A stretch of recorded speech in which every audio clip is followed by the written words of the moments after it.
मित्रहो नमस्कार. राजकारणात आज मैत्री दुर्मिळ आणि विरोधकांची प्रशंसा तर अजून दुर्मिळ. पण काही दिवसांपूर्वीच महाराष्ट्रानं पाहिलं एक अनोखं चित्र. शरद पवार आणि देवेंद्र फडणवीस एकाच मंचावर आणि पवार आणि फडणवीसांवर उधळली स्तुतिसुमनं. MCA निवडणुकीच्या पार्श्वभूमीवर झालेल्या भेटीतून महाराष्ट्राला, राज्यातील जनतेला नक्की काय संदेश मिळतोय? हे कौतुक फक्त खेळापुरतं होतं का? की महाराष्ट्राच्या राजकारणात काही मोठी गणितं तयार होत आहेत? आजच्या या व्हिडिओतून जाणून घेऊया या भेटीमागचं राजकीय सूत्र, शरद पवारांच्या वक्तव्यांचा अंतर्गत संदेश आणि पुढच्या निवडणुकांवर याचा काय परिणाम होऊ शकतो. चला तर पाहूया, हा खेळ राजकारणाचा की राजकारणातील खेळाचा. मित्रहो, आज महाराष्ट्राच्या राजकारणात एक असा क्षण घडला आहे ज्यानं सगळ्यांचं लक्ष वेधून घेतलं आहे.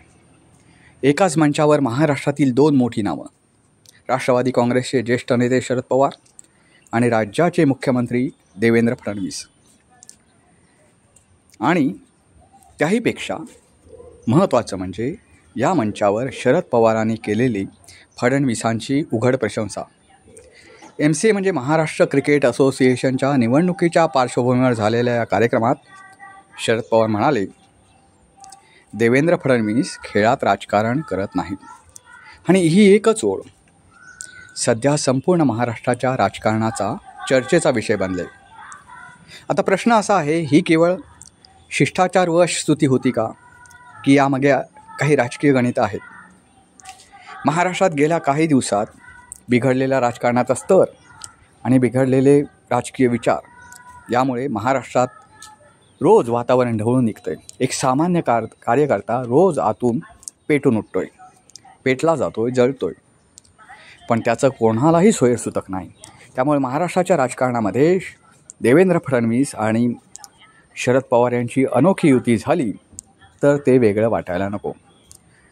महाविकास आघाडीबाबत शरद पवार एकीकडे नाराज असताना दुसरीकडे त्यांनी यापूर्वी म्हणजे ज्यावेळी फडणवीस मला वाटतं पहिल्यांदा किंवा दुसऱ्यांदा सत्तेवर आले होते त्यावेळी, दुसऱ्यांदा नाही पहिल्या वेळी सत्तेवर आले होते त्यावेळी त्यांच्यासमोर अशी भूमिका मांडली होती की समजा फडणवीसांचं सरकार पडलं तर बाहेरून पाठिंबा द्यायला त्यावेळी राष्ट्रवादीचे शरद पवार यांनी उघडपणे अशी शक्यता बोलून दाखवली होती. असे शरद पवार आहेत जे महाराष्ट्राला कळले नाहीत आणि खरं तर म्हणायला गेलं तर त्यांच्या कुटुंबियांनासुद्धा शरद पवार काय आहेत हे माहिती नाही. तुम्हा आम्हाला तर गोष्ट वेगळीच आहे. तर मित्रहो, महाराष्ट्राचं राजकारण बघितलं तर गेल्या काही वर्षात समीकरणं क्षणोक्षणी बदलत आहेत. ज्या पक्षाने एकेकाळी एकमेकांवर तीव्र टीका केली तेच पक्ष सत्तेत एकत्र आले आणि ज्या मित्रपक्षाने एकत्र सुरुवात केली तेच शत्रू झाले. म्हणूनच जेव्हा शरद पवार आणि फडणवीस एकत्र दिसतात तेव्हा लोकांना प्रश्न पडतो की महाराष्ट्रातील राजकारणाचं पुढचं पान नेमकं काय असणार.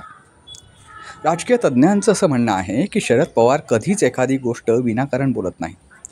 ते ज्या शब्दात कोणाचं कौतुक करतात त्यामागे काहीतरी त्यांचा राजकीय संदेश नक्की असतो. फडणवीस खेळात राजकारण करत नाहीत हे वाक्य ऐकायला साधं असलं तरी यातून राजकारणाबाहेरचं एक संकेत शरद पवारांनी दिलेला आहे की फडणवीसांबद्दल शरद पवारांच्या एक मनात वेगळा आदर आहे. पण तो जरी असला तर अनेक वेळा शरद पवार हे फडणवीस यांच्यावर टीकासुद्धा करतात. पण त्यांच्या टीका करण्याची जेवढी चर्चा होत नाही तेवढी त्यांच्या कौतुकाची चर्चा होते. मित्रहो, राजकारणामध्ये विरोधक म्हटला, अलीकडच्या काळातलं सांगतोय, विरोधक म्हटला की त्यानं प्रत्येक गोष्टीला विरोधच करायला पाहिजे असं एक राजकारणाचं पक्क हे ठरलेलं आहे आणि ते अलीकडच्या काळात जास्तच ठरलेलं आहे. त्यामुळे राज्य सरकारनं कितीही चांगल्या गोष्टी करू, म्हणजे कोणतंही राज्य सरकार असो, मी फडणवीसांबद्दल बोलत नाही, कोणतंही राज्य सरकारनं काही चांगलं काम केलं की विरोधकांनी त्याला विरोधच करायला पाहिजे हे जणू समीकरण बनलेलं आहे गेल्या काही वर्षात. त्यामुळे एखाद्या वेळी असं जेव्हा स्तुतिसुमनं उधळली जातात त्यावेळी काहीतरी वेगळं घडतं आहे अशी शंका तुमच्या आमच्या मनात येते. मित्रहो, हे बोलणं अशा वेळी आलं आहे शरद पवारांच्या तोंडून की जेव्हा राज्यात MCA निवडणूक तोंडावर आलेली आहे. BCCIचं राजकारण, MCA निवडणूक, एकूणच खेळामध्ये असलेलं शरद पवारांचं योगदान क्रीडा क्षेत्रामध्ये आणि महत्त्वाचं म्हणजे त्यांच्या पुढच्या काही दिवसात जाहीर होणारी मुंबई महानगरपालिका निवडणूक किंवा महाराष्ट्रातील इतर स्थानिक स्वराज्य संस्थांच्या निवडणुका. मुंबई महानगरपालिका निवडणुकीकडे पाहायचं झालं तर त्याच्यात शरद पवार गटाची कामगिरी किती वाईट राहील हे आम्हाला काय सांगायला नको, कारण शरद पवार गटाचं काय मुंबईमध्ये फार प्राबल्य नाही.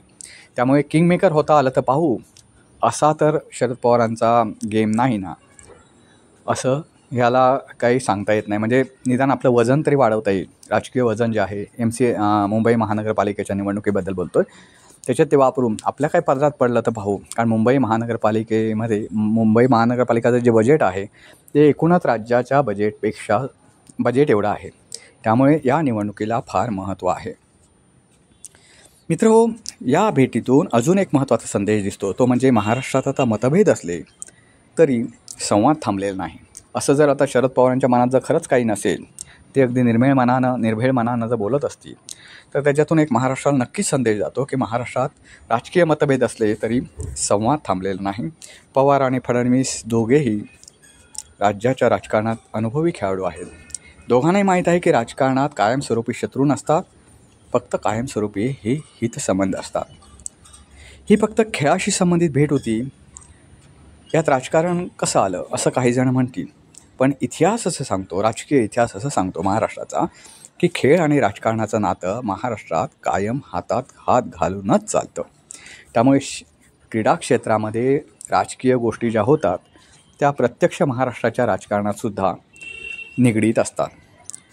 BCCIची निवडणूक बघा, MCAची निवडणूक यापूर्वी झाल्या त्या बघा, स्थानिक खेळ संघटनांचं राजकारण बघा, इथे सगळेच राजकीय दिग्गज सहभागी झालेले असतात. कारण या राजकीय लोकांना अशी एक भस्म्यारोग झालेला आहे की त्यांना ते सोडून, राजकारणातली लोकं सोडून अन्य कोणीच या क्षेत्रातल्या निवडणूक म्हटली कुठलं असो, स्थानिक स्वराज्य असो, अगदी विविध कार्यकारी सोसायटीच्या जर निवडणूक असल्या, त्याच्यातही आता कॉलेजच्या GS पदाची जर निवडणूक असली तर तिथेही आपलं कॅम्पेनिंग झालं पाहिजे, ते सुद्धा आपल्यातल्या कोणाला तरी मिळालं पाहिजे, अशी यांची धारणा असते, आग्रह असतो. त्यामुळेच एखाद्या मंचावर जेव्हा हे दोन दिग्गज एकत्र येतात, दोन विरोधक एकत्र येतात आणि ते एकमेकावर स्तुतिसुमनं उधळतात, तेव्हा त्याच्यामागे अनेक भूमिका दडलेल्या असतात. हा फक्त खेळाचा प्रसंग नाही तर भविष्यातील सहकार्याचं दार उघडण्याचा एक संकेतही असू शकतो. भविष्यात हे दोघे काही नव्या समीकरणात एकत्र आले तर आजचं हे वक्तव्य लोकांनी नक्की आठवेल. पवारांनी तेव्हाच सांगितलं होतं की फडणवीस राजकारण खेळात करत नाहीत. मित्रहो, शरद पवारांची भूमिका जी आहे त्या वारंवार बदलत राहिलेल्या आहेत आणि शरद पवार हे महाराष्ट्राच्या राजकारणाच्या निर्णय प्रक्रियेतलं एक मोठं व्यक्तिमत्व आहे, मग सत्ता कोणाची असो. त्यामुळे त्यांनी एखादी जेव्हा भूमिका घेणं आणि त्या भूमिका ती तडीच लावणं असा जेव्हा विषय असतो, त्यावेळी महाराष्ट्राला अनेक संकेत मिळतात आणि महाराष्ट्र या गोष्टीकडे आश्चर्याने नक्कीच बघतो. कारण हे महाराष्ट्रात आत्ताच्या राजकारणात जे चाललं आहे ते पाहता सध्या तरी कोणापाशी काय म्हणतात ते आशेनं बघण्याची लायकी राहिलेली नाही महाराष्ट्रातील मतदारांची. शरद पवारांसारखे दिग्गज नेते तर महाराष्ट्रात नक्कीच आहेत, पण त्यांची बुद्धी कुठे वापरावी, आपल्या बुद्धीतून महाराष्ट्राचं काय हित होईल याच्यासाठी कुठल्याच महाराष्ट्रातील नेत्यानं प्रयत्न केले नाहीत. त्यामुळे जय जय महाराष्ट्र माझा म्हणायला ठीक आहे, पण आपला महाराष्ट्र हळूहळू पिछाडीवर चालला आहे याचं भान ठेवलं पाहिजे. मित्रहो, राजकारण हे केवळ पक्षाचं नाही तर व्यक्तीचं नातं आणि परस्पर विश्वासाचा खेळ असतो. आज पवार आणि फडणवीस यांचं कौतुक हे कदाचित एक छोटं वाक्य असेल, पण कदाचित याच वाक्यात महाराष्ट्राच्या राजकारणाचं पुढचं पान लपलेलं आहे. मित्रहो, या एकूणच प्रकरणाबद्दल आणि घडणाऱ्या राजकीय घडामोडींबद्दल तुम्हाला काय वाटतं? ही स्तुती राजकीय संकेत आहेत की शुद्ध प्रशंसा? तुमचं मत कॉमेंट बॉक्समध्ये नक्की कळवा. पुन्हा भेटू पुन्हा एका अशाच नवीन आणि हटके व्हिडिओसह. तोपर्यंत नमस्कार.